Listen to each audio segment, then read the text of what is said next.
Right guys, this is my second attempt to try to get this poem right. I'm so tired. I read through it the last time there and I made an absolute stones of it. So it's just how you to let you know first. It's basically what I'd done was I'd made a poem before and I got a nice wee bit of feedback when I posted it. It was a reworking of a Tam O'Shanter poem called, a Robert Burns poem called Tam O'Shanter, and I'd done it to a modern day background in Cumbernauld where I stay. And I've done the same thing again, this time with the DeWine comedy, the Inferno part of that, by Dante. I've called it a DeWine comedy, on account of all the buckfast tonic wine that gets drank in this place. And I called it the Cumbernauld Inferno. And I'm just going to take you through that poem in a minute and hopefully not stumble through it as much as I did the last time, in the video that I've deleted. So here it goes, Cumbernauld Inferno, by me. Walking through Cumbernauld Glen on a dark and gloomy day, we're deep in the woods, just in sight, I see a light that shines my way. I come off the path and enter the wood and make my way toward the light, dodging frosty jacks and buckfast bottles and freshly laid dog shite. As I near the light, I start to see from where the light does shine. The light surrounds a figure of a man who was once a friend of mine. Davy Virgil, my old best mucker, but there's no way that this can be. He was hit in the head by a pedalo and he drowned in 2003. Alright, you ball bag, says Davy boy. I never thought I'd hear those words again. It was the way he greeted everyone, even women as well as men. I've been told to show you something. You better come with me. I've orders come from up above that you have to see below with me. My old pal tells me that the boss man God feels I'm not living life that well, so he's asked my mucker, the Davy boy, to take me through the gates of hell. Davy says it's for the best, a fright to fill my heart with fear, so when my number does come up, my soul won't wind up here. He takes my hand and off we go and head toward the great abyss. We make good time, stopping only briefly so I can take a piss. In no time at all we see hell's gates and see the sign above the door. Abandon all hope, ye who enter here. I think my arse has just hit the floor. As we two sneak in, Davy tells me that hell is split into different rings. Each ring exists for a different sin and for the punishment that it brings. We stop a while within the first ring. I'm told that Limbo is its name.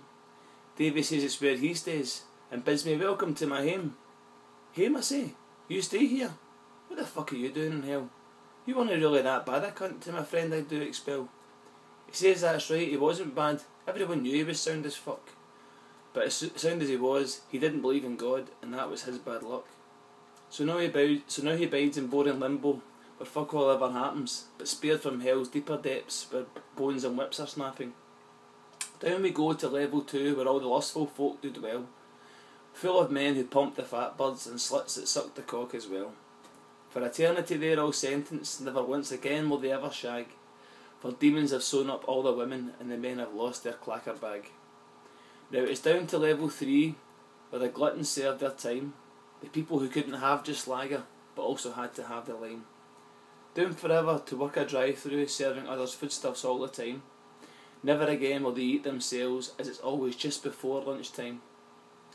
Down to level 4 we go where God puts all the greedy ones like movie stars and football players and gangster rappers with platinum guns. Never again will they spend a coin, they will now be forever skint, which is good enough for David Beckham and his tone-faced skinny bint. On level 5 we see some people who filled life with anger and with hate. They're being whipped and being flayed by those they once made so irate. You know the kind, the ones that moaned, the ones that thought they were always right. Now they scream as they are tortured, but now nobody hears their shite. On level 6 we travel down, now deep in the hellish mix. On this rig bide all the wrongdoers, we once called heretics. Sent here to burn forevermore, they have only themselves to blame for not cheering on the Rangers while attending an Old Firm game.